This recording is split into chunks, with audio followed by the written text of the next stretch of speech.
15th? Okay, Oh. you want to meet the Thursday, the 15th, just for reorg, and if there's anything else, we can throw it on the agenda? And then meet on the 26th instead of... And then meet on I could do that. 15th is okay with me. 15th and 26th? Yeah, that works for me. 26th, is that the Memorial Day? Holiday. That's the holiday. Oh. No, That's no, like no. Memorial Day. Yeah, that doesn't work for me.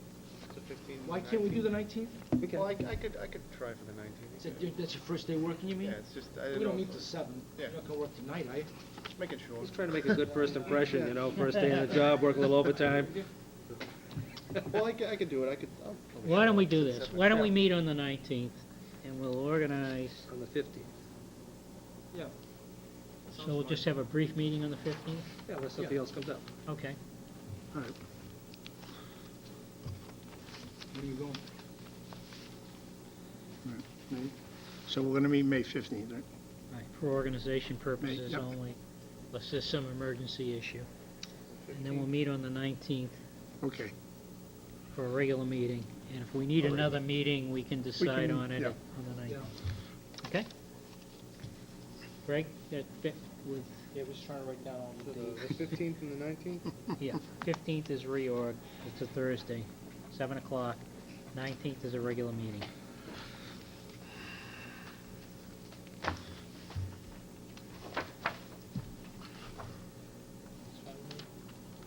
Town administrators report.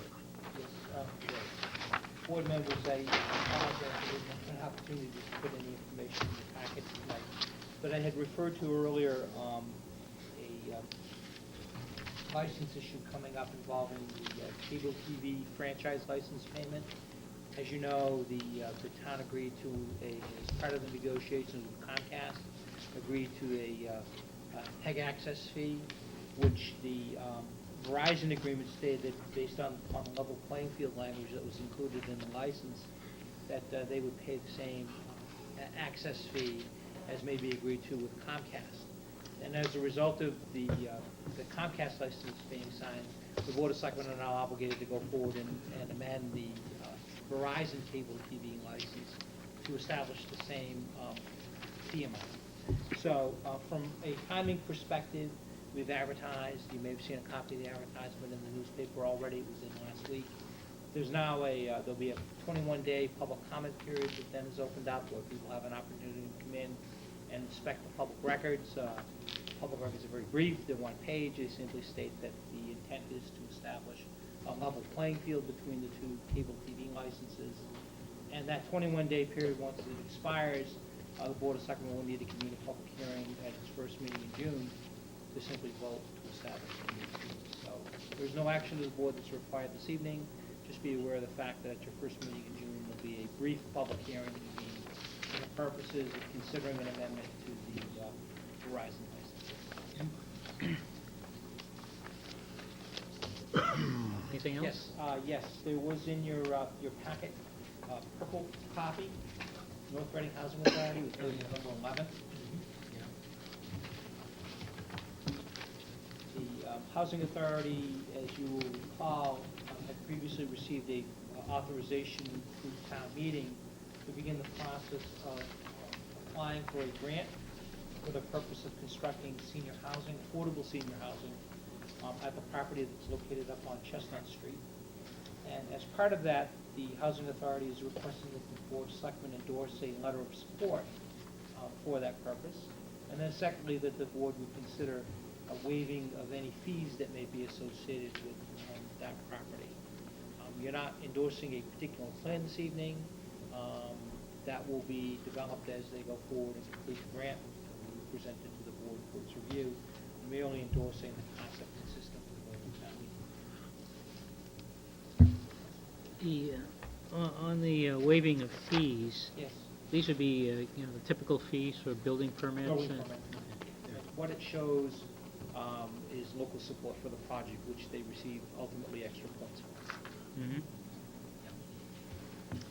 Okay. Yeah, yes. I spoke with the group about their progress, and they've walked the site. They've spent a lot of time over there with help from the department heads, looking at the property. It's a beautiful piece of property, and they're really pretty confident that if they don't get the grant this year, that they'd probably they'd have a good shot at getting it next year.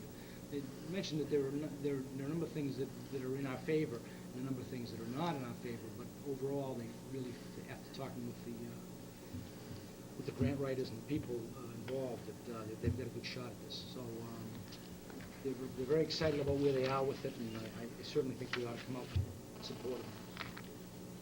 As we Greg. have been all along. I had suggested back when this first came up that the balance of that land be looked at for potential developer of an assisted living facility.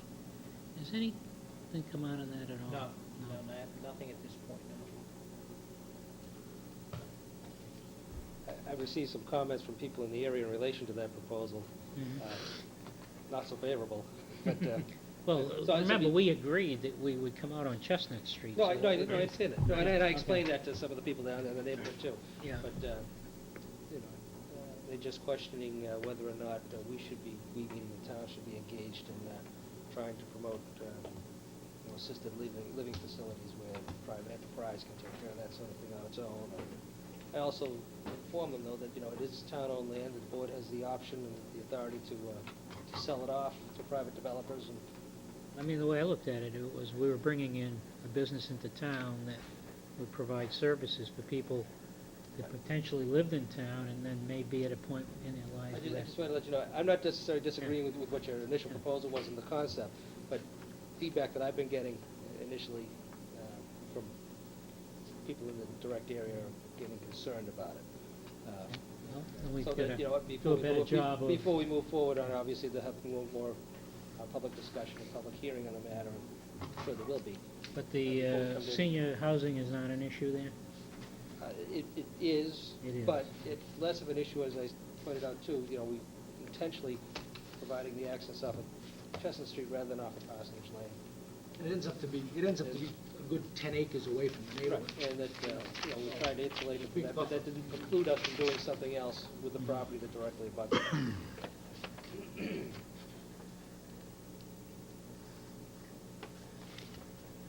Okay, we have a motion. I I don't think we need one. Mr. Harris? Mr. Chairman, just one right here, right here. Yeah, he's Oh, you got it, okay, yeah, go ahead. We do have one? Just getting him ready to Mr. read. Mr. Chairman, I move to support the construction of senior housing at 0 Chestnut Street, map 56, parcel 62, and to waive all town of North Reading permit fees associated with this project. I'll second. Motion made by Mr. Harris, seconded by Mr. Dardino. Discussion, further discussion? Hearing none, all in favor? Aye. Opposed? Unanimous? I think Michael has a document that we need to sign. Two letters, I think, right?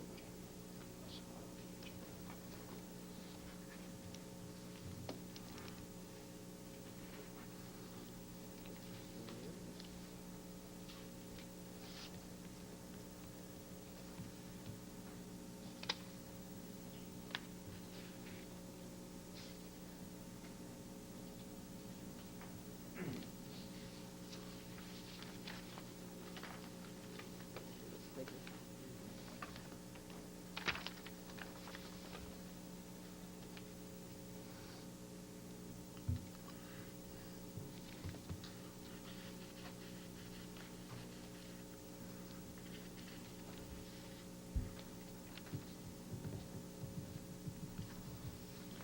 Joe, two copies.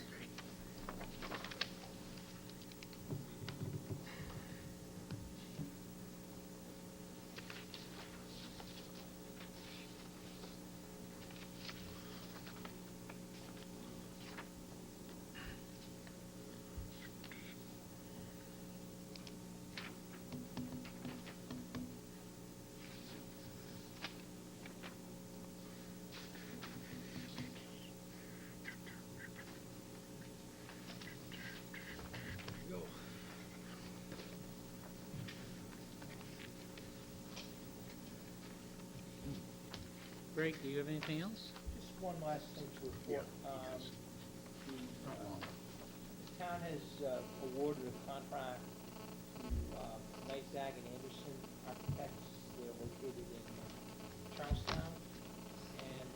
we had issued a request for proposals because there were a number of municipal building projects that we have, renovations, that we envision in the next 3 years, and rather than going forward and hiring an architect to deal with each of these projects on a case-by-case basis, we aggregated together a bunch of different projects. Chief among them is the roof to this building that was approved at the October town meeting, the generator installation for this building. Those are 2 projects we do have funding for. Potential windows and doors for this building, improvements to the library exterior, repairs and paint, renovations to the 3rd meeting house, additional storage and workspace for the DPW, and the facility study for the 3rd meeting house also. Aggregated all of these things together and did one solicitation. We got 9 firms that indicated an interest, which was a tremendous response. And through the efforts of John Welch and staff in the building department, a decision was made to award to Knight, Bag, and Anderson. So we have finally put together an agreement that council has approved, and Knight, Bag, and Anderson is now focusing their efforts on putting together design documents for this building, which will enable us to get that project out to bid during this coming construction season, and the work to commence prior to the next winter setting. So it's good news. It took a little bit of while because it was a fairly large contract. We have not, we don't have a specific dollar value because what we will do is we'll cost out each project individually based upon what the appropriation is at town meeting, and what we determine the scope of service of the architect shall be. But we did have to go through a competitive process. The good news is over the next 3 years, through March of 2011, we do have a firm that will be available to handle all municipal building projects. Craig, we had put money aside to do an architectural study of the Edith O'Leary Center. Is that included in there? It is.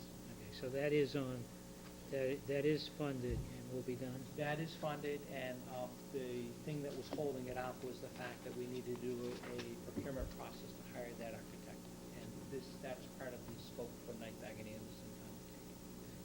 Now, I've spoken to you some long time ago about the condition of the soffits in this building, Right. and the birds that were living there, and that got fixed on this side.